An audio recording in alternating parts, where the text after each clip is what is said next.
I never thought my life would turn into a story people talk about in whispers. But here I am, still living inside it. Some stories don't end when the event is over.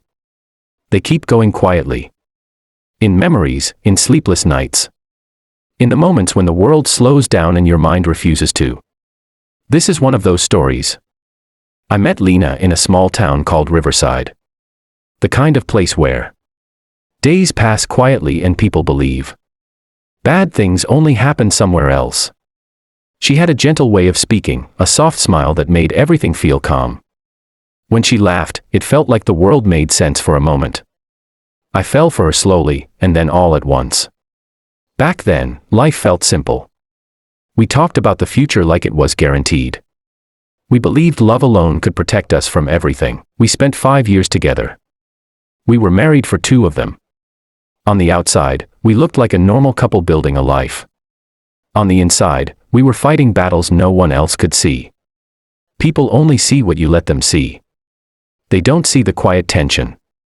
They don't hear the arguments whispered late at night. They don't feel the exhaustion of trying to hold everything together. Lena struggled with depression long before I truly understood what that meant. Some days she was full of warmth and affection. Other days she was distant, quiet, lost somewhere I couldn't reach. I learned how to adjust myself to her moods. I learned how to be careful with words, careful with tone, careful with silence. I loved her deeply, and I believed love was enough to carry us through anything. I thought being patient was the same as being strong. I thought staying meant loyalty. I didn't realize how much of myself I was slowly losing. But love doesn't fix everything. That sentence still echoes in my head, because it took me too long to accept it.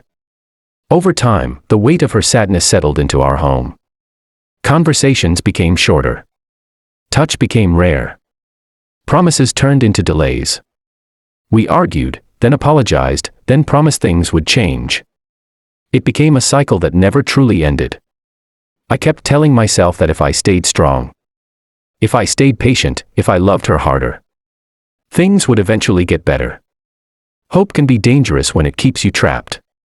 You wait for a version of life that never quite arrives.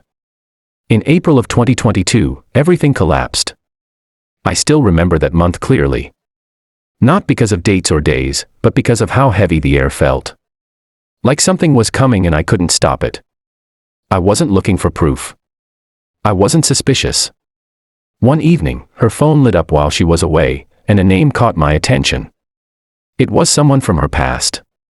An old high school friend named Evan. Something in my chest tightened before I even opened the message. When I did, my hand started shaking. There are moments when your body understands pain before your mind does. That was one of those moments. Walking into that house felt like stepping into a place that no longer belonged to me. The moment I walked in, the tension was unbearable. We argued. Voices were raised. Accusations were thrown back and forth. Nothing productive came from it. I realized I couldn't stay in that environment any longer. Before I left, I told her I needed her out of the house by the end of the next day. I didn't say it out of cruelty. I said it because I was exhausted and didn't know how to protect myself anymore. That sentence still follows me. Not because it was wrong, but because of what came after.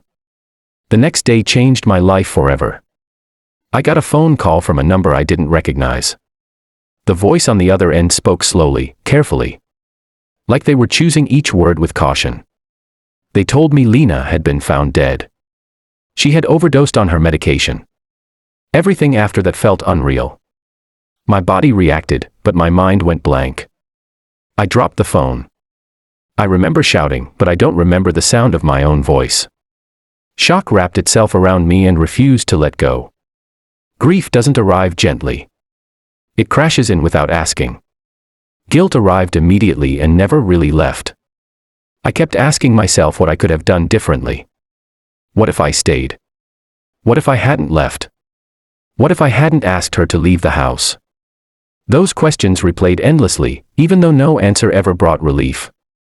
Logic disappears when guilt takes control. You replay the past until it punishes you enough. Her family blamed me. They cut off all contact.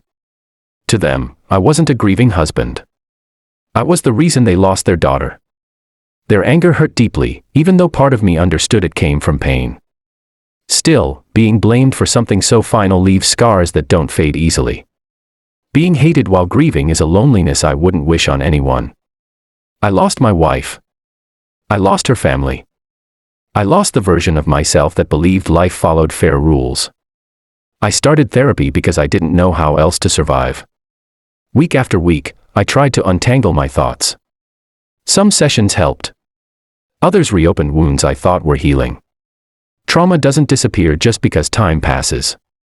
It lingers in your body, in your sleep, in the way your mind reacts to simple things. Healing was never fast. It was quiet. And painful. A year later, I met Clara. I wasn't searching for love. I was barely holding myself together. She was kind and patient in ways I wasn't used to. She didn't rush me. She didn't demand explanations. She accepted that parts of me were still broken. She didn't try to save me. She just walked beside me. Slowly, I started to feel human again. I smiled. I laughed. And then guilt returned, heavier than before.